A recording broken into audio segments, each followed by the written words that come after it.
Ayrton Senna do Brasil!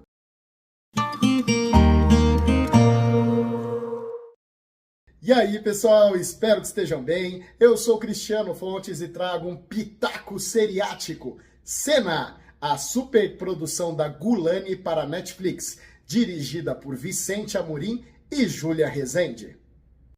A série é muito boa, tem seus momentos de vencedora de grande prêmio, mas tem lá suas derrapadas também. Então, se você é fã do Senna ou do audiovisual brasileiro, vem comigo que eu vou explicar melhor para vocês o que deu certo e o que poderia ter sido feito de forma melhor. Vou aproveitar para contar brevemente a minha experiência com a Fórmula 1 e o Senna. Em 1989, eu tinha 8 anos e meu pai me levou de São José dos Campos para Jacarepaguá para ver o Grande Prêmio Brasil. Esquema maluco anos 80. Fomos com a caravana do meu pai, chegamos no sábado, dormimos na porta do autódromo, entramos 6 horas da manhã, e aquilo era uma barbárie, gente, nos anos 80. Não estou exagerando. Qualquer mulher que estivesse lá ia ouvir tudo quanto é impropério, e todas estavam acompanhadas, mas o cara também ia ouvir. Era uma falta de respeito gigantesca, uma misoginia. As pessoas lá fazia xixi e jogava pra cima, era um caos. Felizmente, hoje em dia, isso está mais civilizado. Então, em 89, estava eu lá quando o Senna teve problema na largada. Foi o meu início da minha experiência com a Fórmula 1, que a partir daí, então, eu comecei a acompanhar, aí acompanho até hoje, passados 35 anos. Toda história bem contada começa com um bom roteiro. E aqui ele foi muito bem feito. Não trata o espectador como idiota, tem que ser tudo muito bem explicadinho. Então ele dá uns lapsos no tempo, que ficam claros, depois remete, conta um pouquinho, algum personagem fala, você foi campeão nos últimos 2 anos, coisa assim. Não vai ficar mostrando ganha corrida, até porque seria cansativo, né? Então eles pegam na cronologia alguns pontos-chave da carreira do Senna, pontos marcantes, dando esses grandes saltos temporais e buscando momentos com maior carga dramática. E isso ajuda a dar o impacto emocional necessário e gerar atenção nas histórias contadas, mostrando especialmente as corridas mais marcantes, os grandes desafios que o Senna enfrentou e, claro, mostrando a personalidade dessa figura que se tornou heróica para nós brasileiros. E não tem um embromation durante essas quase 6 horas de duração da série. Tudo é muito dinâmico, é bem contada ao longo de toda a série. E a maior polêmica que essa série está gerando é de uma decisão de escolha de roteiro sobre os amores do Senna. Ele destaca bem a primeira esposa do Senna, o único casamento dele, a Lilian, e romantiza bastante a relação com a Xuxa. Tá certo, foram relações importantes que merecem o seu destaque.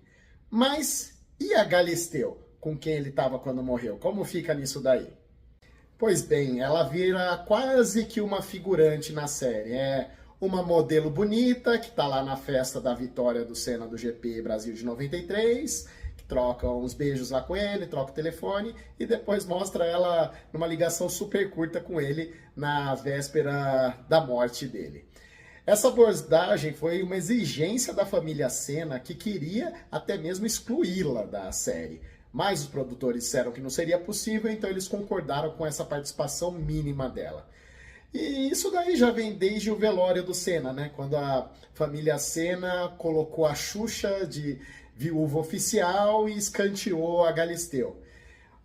Acho que assim, já passou tanto tempo, né? Isso daí, 30 anos, e ainda não assimilaram. A Galisteu, goste ou não dela, se tornou uma pessoa de sucesso. E para ser coerente, né? Se a família do Senna acha que a Galisteu era uma oportunista, interesseira, que só estava com o Senna para ascender socialmente, a Xuxa também se valeu do namoro com Pelé para despontar na carreira dela. Então, né? A hipocrisia. Falemos das atuações da série, que estão muito boas de vários dos personagens envolvidos. Para começar, logicamente, falemos do Gabriel Leone, que dá um show. Ele impressiona como Senna. Muitas vezes nós nos esquecemos que é um ator interpretando o Senna e não é o Senna de verdade. Ele tá numa caracterização impecável, seja o cabelo, que é o cabelo dele mesmo, que ele conseguiu deixar semelhante ao do Senna, não precisou de peruca. viu o making off, eles deram uma bridinha na orelha dele para ficar mais parecida com o Senna, colocaram uma prótesezinha para alargar o nariz, então cuidaram nos mínimos detalhes para que ele se parecesse. Fisicamente também ele é muito parecido, com aquele corpo magro e forte de um piloto de corrida, e sobretudo nos olhares dele. Logo no começo da série, o olhar de preocupação que o Senna mostrava nos seus momentos de tensão, o Gabriel Leone mimetiza à perfeição. E mais assombroso ainda é o jeito de falar do Gabriel Leone. Ele fala idêntico ao Senna, ele conseguiu atingir o mesmo tom de voz, o mesmo ritmo de fala, as pausas, até o sotaque carregado característico dele para falar inglês, o Gabriel conseguiu atingir. Um show! Outra atriz que merece muito destaque, apesar de ter somente um episódio, é a Alice Wegman, que interpreta a Lilian, primeira esposa do Ayrton, que se casou com ele para ir com ele para a Inglaterra no início da carreira. Ela era uma mulher de classe média alta da Zona Norte de São Paulo e, de repente, ela cai no interior inglês, frio, com uma comida diferente e estando ao lado de um marido hiper focado em corridas. Ela, que poderia fazer uma interpretação simples de trazer uma patricinha mimada que não se adequa, ela faz isso de uma maneira muito delicada e madura, mostrando que por mais amor que houvesse ali, ela sentiu que ela não se encaixava na vida dessa pessoa. Também é muito interessante o maior antagonista do Senna, o Alain Prost, vivido pelo Matt Mella, um ator francês que até diz que ele conhecia mais o Senna do que o Prost, tamanho é a figura do Senna. Mas ele consegue entregar aqui, nessa interação entre eles, um personagem que tem a gigantesca rivalidade entre eles, talvez a maior da Fórmula 1, dois monstros do automobilismo, os maiores de todos os tempos, que nutriam ao mesmo tempo uma competição acirrada, provocações, intrigas, raiva, só que também ao mesmo tempo ambos têm uma admiração pelo outro. Eles são muito diferentes, mas eles admiram as diferenças um do outro e têm um respeito, que mesmo nos momentos mais intensos que eles estão se acusando, o respeito no fim fala mais alto, e quando o Senna partiu, ele tinha se reconciliado com o Alain Prost, que inclusive carregou o caixão dele, tamanha o respeito que tinha. E quase como um alívio cômico e um dos momentos mais nostálgicos pra gente, é a personagem do Galvão Bueno, vivido pelo Gabriel Luchardi, que, além de ser o grande amigo do Senna, faz esse narrador mítico que nós amamos odiar ou odiamos amar. E ele traz aqui um Galvão muito anos 80, um Galvão meio malandro, meio despojado, cheio de deboche, com tiradas rápidas, e caprichando ainda mais na voz marcante do Galvão, com alguns dos maneirismos, um jeito de falar, olha isso aí, amigo, esse tipo de coisa. Ele traz isso de forma muito boa, muito divertida e bem construída, não sendo somente um estereótipo do Galvão. Outras atrizes que impressionam pela semelhança com as representadas é a Pamela Tomé, como a Xuxa, que consegue reproduzir até a vozinha fina e estridente da Xuxa e fisicamente se parecer muito, a caracterização ter ficado muito boa. E o mesmo vale para a Júlia Fotti como a Galisteu. Só que, infelizmente, com o tempo exíguo que deram de tela para ela, ela não pôde mostrar muito, mas esse pouco tempo dela foi marcante.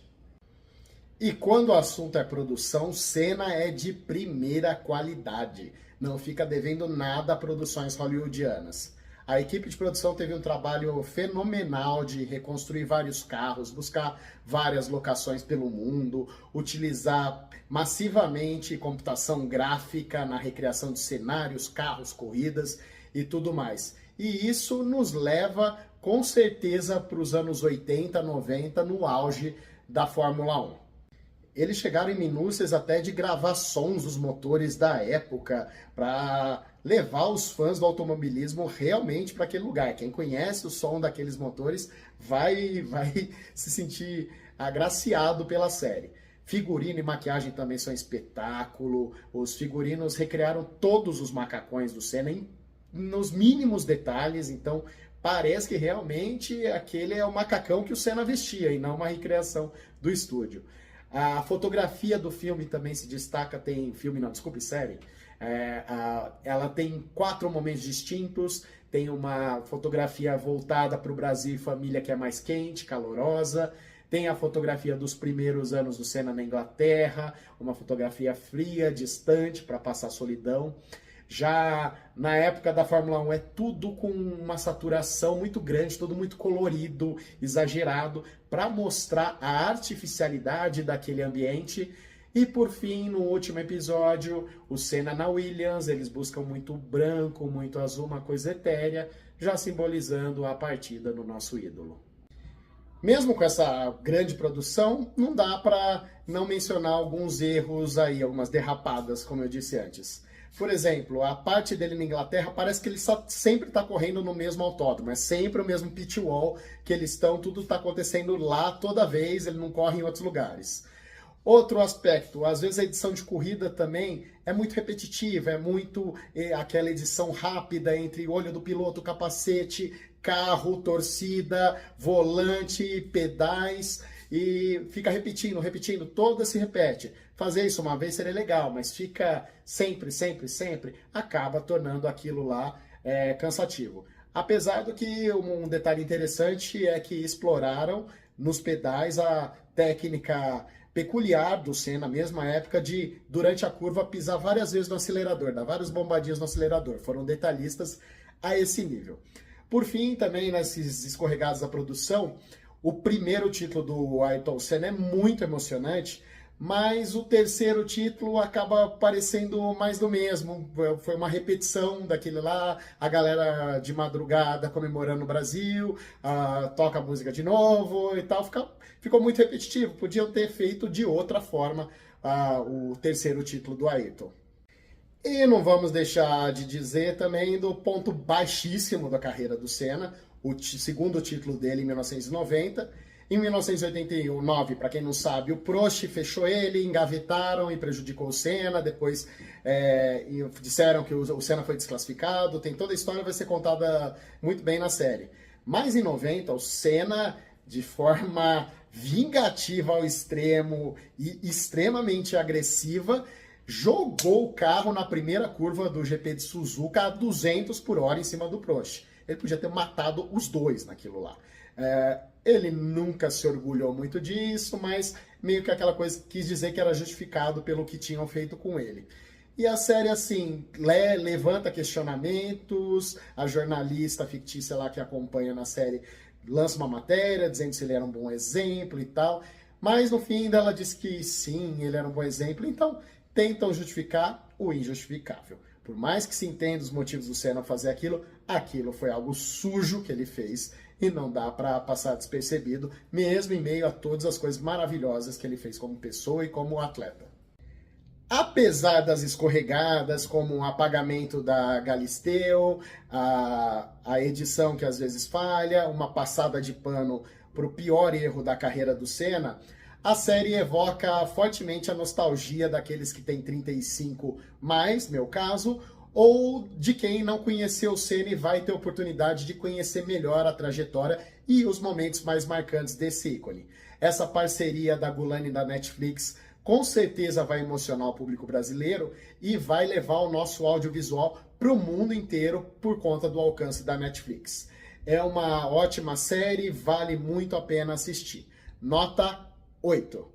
É isso aí, pessoal. Como sempre, agradeço por curtidas, comentários e compartilhamentos. E um abraço.